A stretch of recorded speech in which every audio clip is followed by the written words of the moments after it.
Hello, everyone. This is Mike from Dimensional Walking.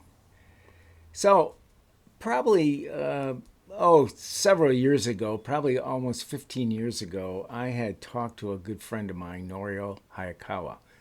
Norio was a researcher of UFOs and some paranormal. His expertise was Area 51 and Dulce underground base, which he did a couple conferences up in you know, the Farmington area actually, and and that was in also Dulce, New Mexico, of course.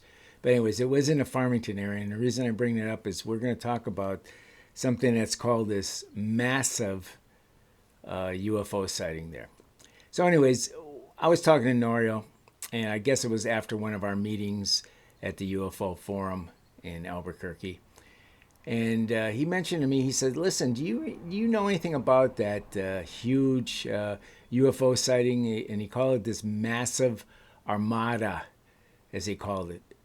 So that always, in my mind, that brings about that kind of that massive amount of something, anything, ships, whatever, UFOs, planes, etc. And I said, I pretty much know all the classical UFO sightings that's ever happened. But you know what? I just didn't know. I've never heard of that one before.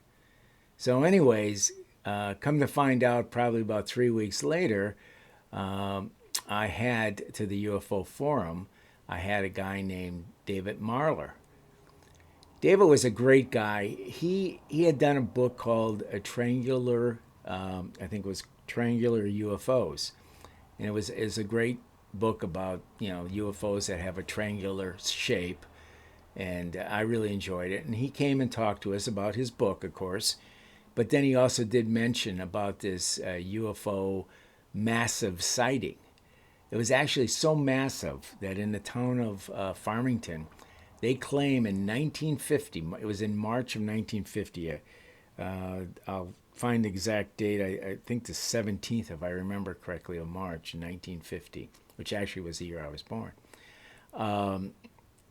There was this massive sighting, and it was 80, they estimate it now that 85% of the people, the residents in that town, and I don't remember exactly what the number of residents were. I'm sure it was well over 20,000. It could have actually been closer to 50,000, but of course that was quite a few years ago. 85% of the people actually saw this, okay, which was absolutely incredible. I don't think there ever was a town, where 85%, that would mean that probably in this particular case, if there was 50,000 people there in the town, that would have probably been, 30,000 people at least, 40,000 people or more that actually saw this thing, which is incredible. So, anyways, it was really crazy. And for some reason, over the years, obviously I didn't hear about it. I mean, I'd heard about a lot of sightings and talked to all kinds of witnesses all over the United States about them. I just never heard of it. So it was one of these things that was there, but it just, nobody apparently wrote a book about it. It was just kind of one of those things that was in the shadows, I guess, for the most part. Now, some of you out there probably have heard it, so good for you. I don't doubt it, and I'm sure I'm going to hear about that. But for the most part, other people I've talked to in the field, some of them said, "Yeah, I kind of heard it. Maybe I haven't. Oh yeah, was that the one? Yeah, that type of thing." So, anyways, so this is pretty incredible, and so it kind of started off on the day. I think it was like around the 17th. And first of all, there was a few people that saw this kind of, we'll call it a handful of flying saucers, silver dish-shaped flying saucers, and it was led by a red one, of all things, a red, larger ship that was leading them. The other ones across the sky. Now that was day one.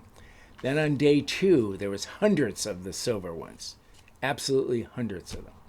Now I'm going to give you a little bit. I did see, right after the Phoenix Lights, when I lived in Tucson, Arizona, I did see what I would consider a small armada of ships flying from Phoenix towards the Mexican border over Tucson.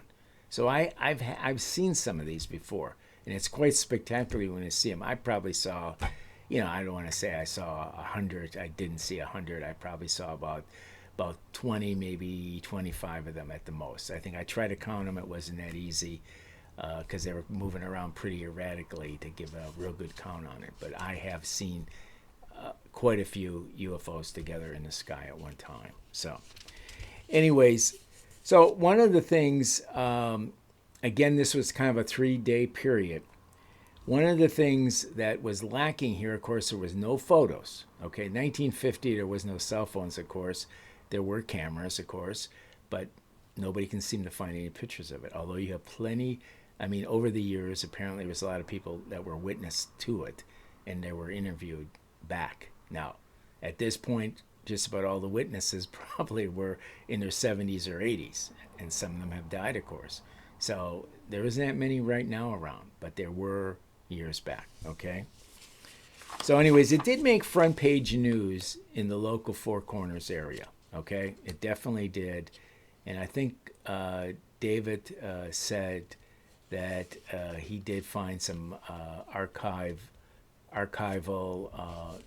data or information in the Albuquerque Journal as he did his research. So anyways, so these crafts were flying around, and many of them were going slow.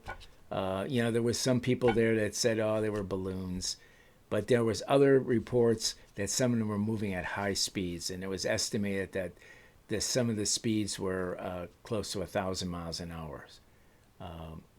And so, and there was also witnesses that said the one of the craft, one of the larger ones, was they used the term twice as big as a B-29.